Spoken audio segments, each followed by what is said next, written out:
Fascinating Frontiers, Episode 41, March 20th, 2026. Good to have you joining me for another edition of Fascinating Frontiers. I'm Patrick, coming to you from Vancouver, and today is March 20th, 2026. There's a real sense of seasonal turning in the air, both here on the ground and out in the wider cosmos, so let's dive in. The vernal equinox arrives this morning at 10:46 a.m. Eastern Daylight Time. That's the precise instant when the sun sits directly above Earth's equator, and for those of us in the northern hemisphere, it marks the official beginning of astronomical spring. The plane of our planet's orbit around the sun and the tilt of its axis line up in such a way that day and night are almost perfectly balanced everywhere on Earth. Over the coming weeks, the balance will tip noticeably. Here in Canada, the days will stretch longer and longer, giving us that precious extra hour of twilight after work to step outside and look up. The familiar winter constellations like Orion are already sliding westward, making room for the spring sky, Leo, Virgo, and the faint but beautiful Coma Berenices. For backyard observers, it's an exciting time because the ecliptic is climbing higher, meaning the planets we love to watch will be easier to catch without fighting the horizon murk. Even if you only have a few minutes, the sky is literally shifting its scenery for us, and I always find that quiet annual rhythm deeply comforting. While we're enjoying those lengthening evenings here on Earth, our own planet is reminding us it's still very much alive and active. Kilauea, on Hawaii's Big Island, has once again put on a spectacular show. Episode 43 of this podcast caught the high lava fountains that shot hundreds of meters into the air, and the latest episode has been just as dramatic. Widespread ash dispersal has been seen across the region, forcing some precautionary measures and creating those eerie, otherworldly landscapes we sometimes associate with volcanic terrain. NASA's Earth Observatory has been tracking the activity from space with impressive detail, giving us a perspective that really drives home how dynamic our home world remains. Volcanoes like Kilauea have been reshaping the surface of the Pacific Plate for hundreds of thousands of years, building new land one fiery outburst at a time. There's something humbling about watching these powerful geological processes unfold in near real time, especially when we can see them both from the ground and from orbit. It's a vivid reminder that Earth is not a finished sculpture, it's still being actively molded. Speaking of dramatic events, let's move from the roar and heat of lava on Earth to something much quieter, but in its own way just as significant, happening in the clean rooms here on our planet.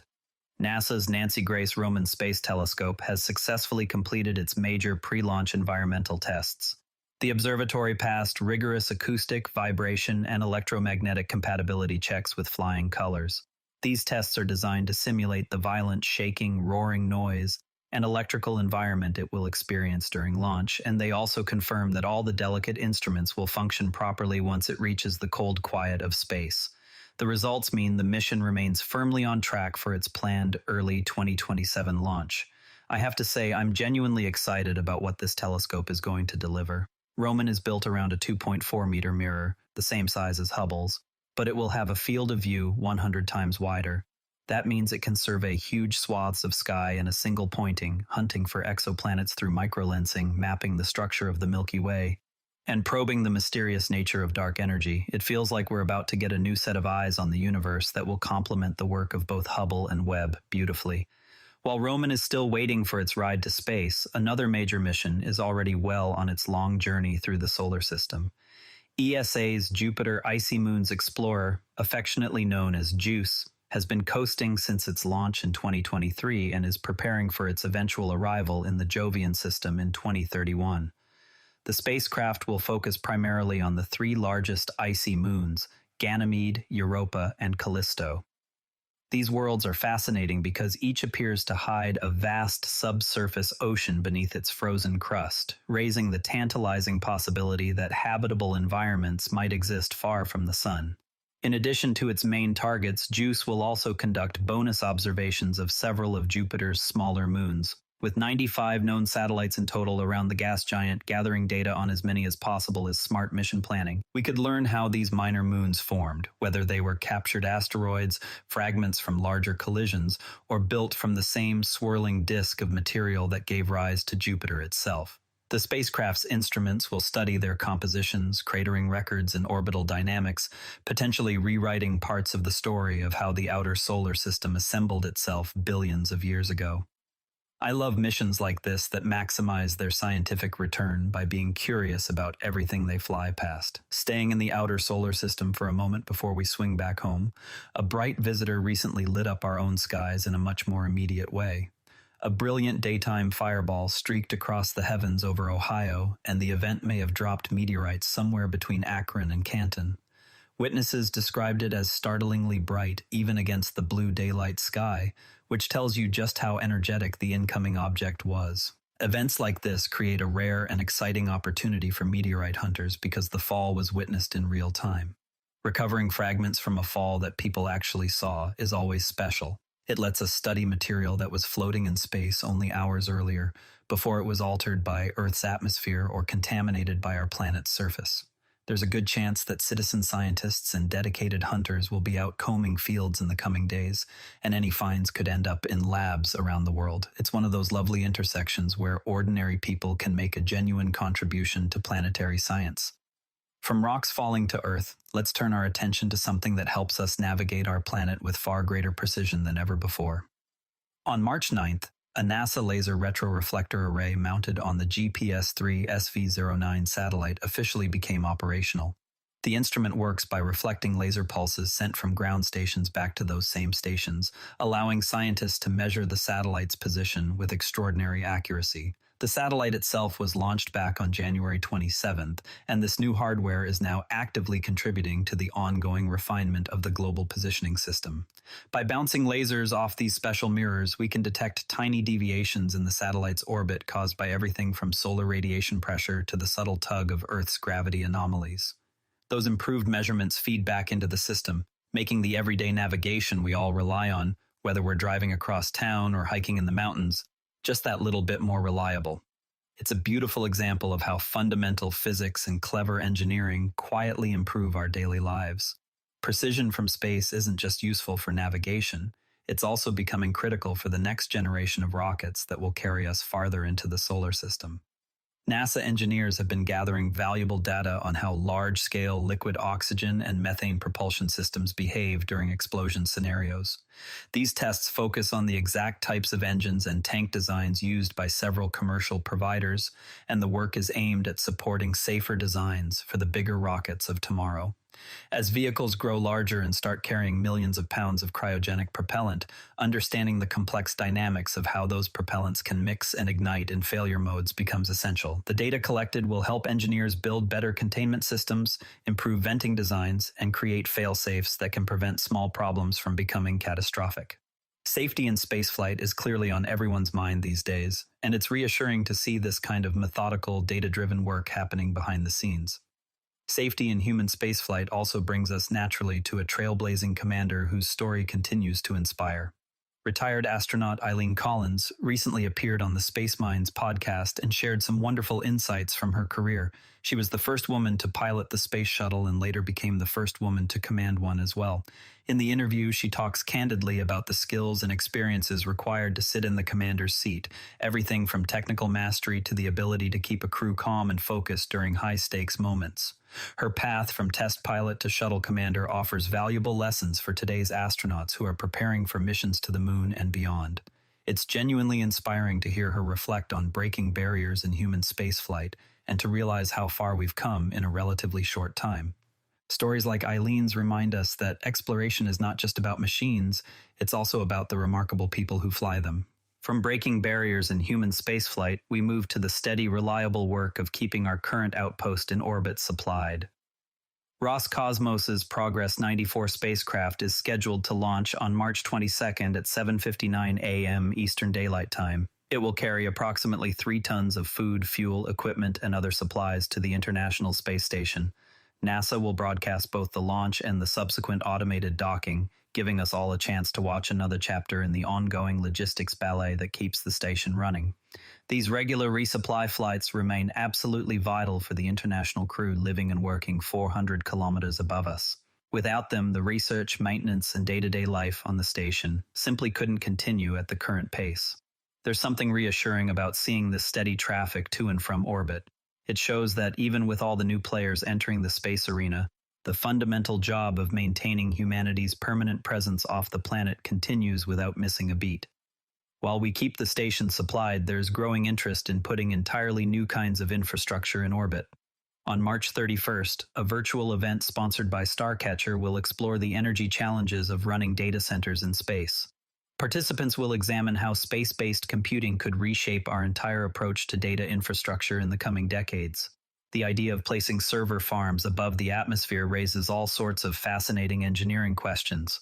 Cooling, which is a huge issue on Earth, becomes a completely different problem when you're radiating heat into the vacuum of space. Power supply is another matter entirely. Do you rely on enormous solar arrays, or could you beam energy from dedicated power satellites? The discussion should produce some creative ideas, and I'll certainly be listening in. It feels like we're at the very beginning of thinking about what an actual space economy might look like beyond tourism and satellite communications. Space is clearly becoming big business, but it's also still a place for pure wonder and beautiful images that stop you in your tracks. A stunning new photograph taken from Italy captures the warped spiral galaxy M106 in exquisite detail. The galaxy lies about 24 million light-years away in the constellation Canes Venatici. What makes the image so striking is the disturbed disk of M106, which shows clear evidence of a past gravitational encounter with another galaxy. In the same frame, we can see several background galaxies, including NGC 4211c and NGC 4220, giving the photo real depth. The photographer accumulated 3 hours and 40 minutes of exposure time to bring out these faint details, an impressive demonstration of patience and skill in amateur astronomy. Looking at that image, it's impossible not to feel a sense of awe at both the beauty of the universe and the dedication it takes to reveal it. That beautiful image ties directly into one of the deeper questions we can explore today. If you could somehow shrink the entire Milky Way down until its disk was the size of an ordinary dinner plate, that vast structure would be thinner than a single sheet of tissue paper. Yet that fragile disk stretches roughly 100,000 light-years from one side to the other. When two galaxies pass close enough for their gravitational fields to interact, they tug and stretch each other like cosmic taffy. Stars and gas clouds get pulled out of their orderly orbits, creating warps and ripples that can persist for hundreds of millions of years. That's exactly what we're seeing in the bent disk of M106 today. The smaller galaxy responsible didn't even need to collide head-on. A near miss was enough to leave lasting distortions. If you could ride along with a star on the outer edge of such a galaxy, you would feel only the gentlest extra pull from that distant encounter. Your orbital speed might change by just a few kilometers per second. But over cosmic timescales, those tiny shifts accumulate, slowly twisting what should be a flat plane into the subtle warp we now observe. Astronomers can measure these distortions with incredible precision using modern instruments, yet one big mystery remains: exactly how much of a galaxy's invisible dark matter halo is needed to either dampen or amplify these warps. The answer sits just beyond our current models, quietly waiting for the next generation of telescopes to reveal it. Moments like this are why I love sharing these stories. The universe keeps offering us elegant puzzles that connect the grandest scales with the most delicate physics. That same sense of wonder brings us naturally back to our own star. During the total solar eclipse of April 2024, lucky observers caught a rare naked-eye view of the sun's prominences, those looping flames of plasma that can rise tens of thousands of kilometers, and the pearly white glow of its corona. Researchers from the University of Hawaii took those high-resolution ground images and combined them with data from sun-orbiting missions to create an unprecedented map of how turbulence moves through the corona. Their work shows energy cascading from large-scale magnetic structures down to smaller and smaller turbulent eddies, helping explain one of the sun's longest-standing mysteries: why the corona is millions of degrees hotter than the visible surface below it. This multi-messenger approach, looking at the same event from both the ground and from space, gives scientists a far more complete picture of solar activity than any single vantage point could provide. It's remarkable what we can learn when we coordinate different instruments and different perspectives, and it bodes well for our ability to forecast space weather that can affect everything from power grids to satellite operations. While the sun keeps surprising us with its complexity, Hollywood is getting ready to take us on an interstellar journey of its own. The final trailer for the film adaptation of Project Hail Mary has just been released, and it looks every bit as compelling as the book. Ryan Gosling stars as Ryland Grace, a science teacher who wakes up alone on a desperate mission to save our sun.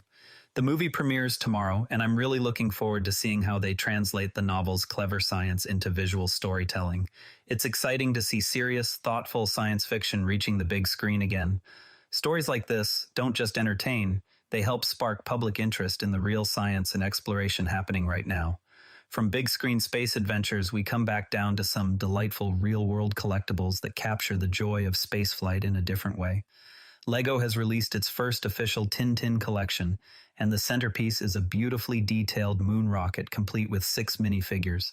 The set becomes available on April 1st and celebrates the classic space adventures from Hergé's beloved stories. It will clearly appeal to fans of both rocketry history and the intrepid character Tintin. Sometimes the simplest things, like a well-designed toy rocket, capture the pure sense of wonder and adventure that first drew so many of us to space in the first place. And finally, a quick look ahead at what's coming next. NASA is proposing a significant increase in the cadence of robotic lunar lander missions. The change would accelerate both surface exploration and technology demonstrations across the moon, generating both excitement and plenty of questions across the space community. More frequent landings could help us better understand the lunar environment and prepare the way for future crewed returns. I'll certainly be watching how this strategy develops over the coming months. Before we wrap up, next time we'll be keeping a close eye on the Progress 94 launch and its docking at the International Space Station. That covers today's tour through space and science. If you enjoyed the episode, please share it with a fellow space enthusiast. It really helps the show grow. I'm Patrick in Vancouver. Thanks for listening, and I'll see you tomorrow for more fascinating frontiers. This podcast is curated by Patrick, but generated using AI voice synthesis of my voice using ElevenLabs. The primary reason to do this is I unfortunately don't have the time to be consistent with generating all the content and wanted to focus on creating consistent and regular episodes for all the themes that I enjoy, and I hope others do as well.